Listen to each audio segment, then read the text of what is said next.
अस्सलाम वालेकुम, मैं हूँ कुर्तलैन आरिफ और आप देख रहे हैं प्रोग्राम TRP 360। नाज़रीन, गिलगित बल्तिस्तान के साबिक चीफ जज राना मोहम्मद शमीम अपने कंट्रोवर्शियल एफिडेविट से मुकर गए, मुस्तरद कर दिया। क्या वजूहात थी, क्या एफिडेविट था, उसमें क्या लिखा गया था, आज उसी हवाले से बात करेंगे। हमारे साथ मौजूद हैं शब्बीर हुसैन। शब्बीर साहब, सबसे पहले तो मैं चाहूँगी कि आप ये बताएं कि वो एफिडेविट जो उन्होंने पहले जमा करवाया था उसमें क्या लिखा गया था, किस हवाले से था, और इसके अलावा अब जो उन्होंने मुस्तरद किया है तो उसको आप किस तरह से देखते हैं? देखिए, ये सबसे बड़ी बात जो आज की डेवलपमेंट है ना, इस राना शमीम साहब के इस एफिडेविट के बाद जो उन्होंने फाइनल बयान कल जमा कराया है, वो सुबकी है उस मीडिया इदारे की जिससे सबसे पहले ये एफिडेविट छापा था, यानी कि द न्यूज़ और जंग ग्रुप की, अंसार अब्बासी साहब की, मीर शकीलुर रहमान साहब की, नून लीग की। नून लीग ने बड़ी मेहनत की थी इस एफिडेविट के पीछे। 10 नवंबर को ये एफिडेविट छपा था। पहले आइडिया क्या था? आइडिया ये था कि इसे बरतानिया के अखबार में छपवाया जाए ताकि बदनामी ज़्यादा हो पूरे पाकिस्तान की, उस वक्त की हुकूमत की और उस वक्त की अदलिया की।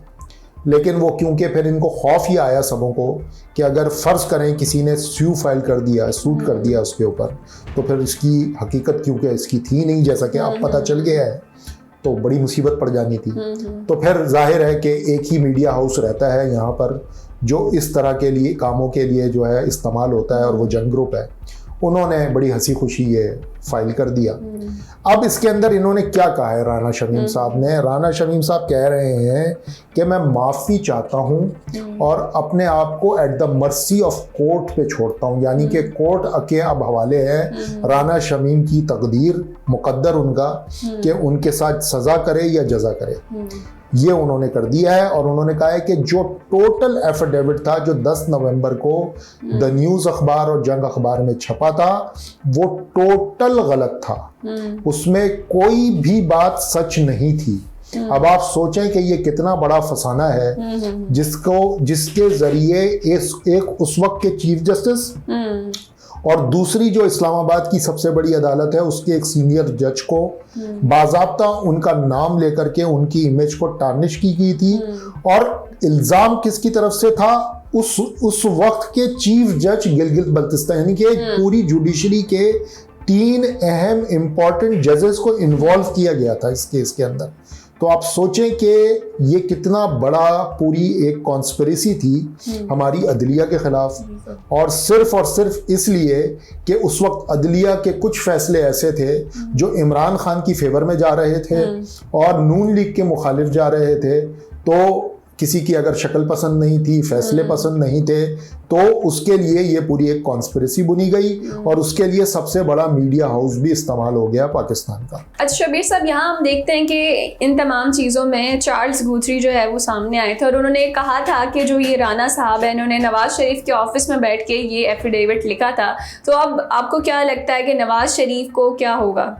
देखें, बड़ी दुख की बात है, हमारी साबिक प्राइम मिनिस्टर हैं, वो गो के आजकल भगोड़े हैं, अदालत से मफरूर है, उसी अदालत से मफरूर हैं वो जिसके जज के बारे में ये इल्ज़ाम था। इल्ज़ाम क्या था? अब ज़रा उसके ऊपर हम चले जाते हैं। इल्ज़ाम क्या है? इस एफिडेविट में लिखवाया क्या गया था? लिखवाया ये गया था, ताकि हम अपनी पब्लिक को थोड़ा एजुकेट भी कर दें ना, कि एक मौका था, गिलगित बल्तिस्तान के दौरे पे थे उस वक्त के चीफ जस्टिस साकिब निसार साहब, उनकी अहलिया, और वो ठहरे थे चीफ जज जो थे उस वक्त गिलगित बल्तिस्तान के राना शमीम के घर।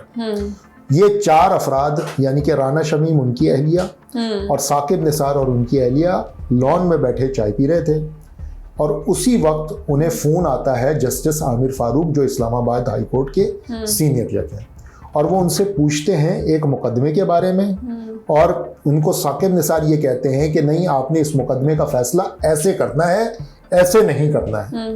और ये सुन रहे हैं राना शमीम साहब। एफिडेविट में ये लिखा उन्होंने कि मेरे सामने चीफ जस्टिस साकिब निसार ने जस्टिस आमिर फारूक को हुक्म दिया कि आपने फैसला इस तरह से करना है, इस तरह से, यानी कि एक जज डिक्टेट कर रहा था दूसरे जज को कि आपने इंसाफ के मुताबिक नहीं बल्कि इस तरह से फैसला देना है जिस तरह से मैं बता रहा हूँ।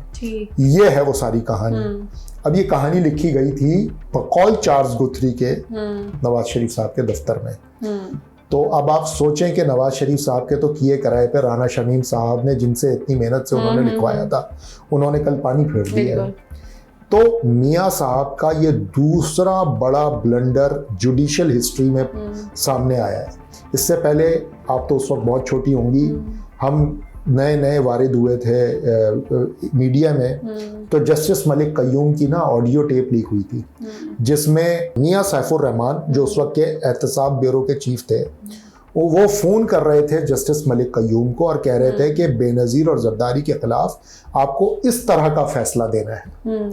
तो वो भी ऑडियो लीक हो गई थी, और वो ऑडियो लीक हुई थी और आज तक ताना देती है पीपल्स पार्टी पूरी जुडिशरी को और नून लीग को कि आप तो वो लोग हैं जो डिक्टेट करते हैं जजेस को फैसले।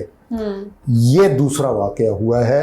अच्छा, इसके अंदर ऑडियो कोई नहीं है, वीडियो भी कोई नहीं है, लेकिन एक जीता जागता आदमी है जिससे लिखवाया था, वही अब लिख के ये दे रहा है कि ये सब कुछ गलत था। तो अब अगर फरिश्ता है उस वक्त राना शमीम, तो आज शैतान नहीं हो सकता, आज भी फिर वो फरिश्ता ही होगा। या अगर लगता है नून लीग को कि आज वो शैतान हो गया है, तो नून लीग जाने और राना शमीम साहब जाने। ठीक।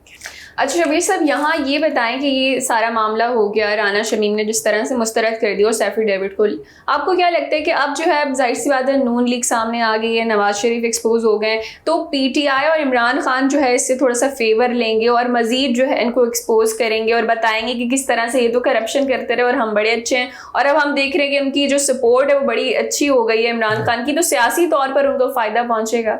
बिल्कुल पहुंचेगा।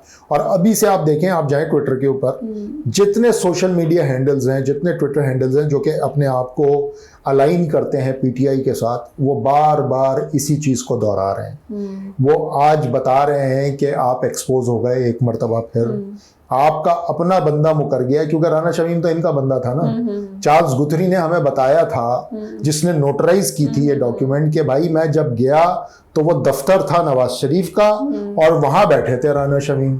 तो अब या तो चार्ल्स गुथरी झूठ बोल रहा है, या राना शमीम झूठ बोल रहा है, या नवाज शरीफ झूठ बोल रहा है। ये तीन लोग हैं जो झूठ बोल रहे हैं।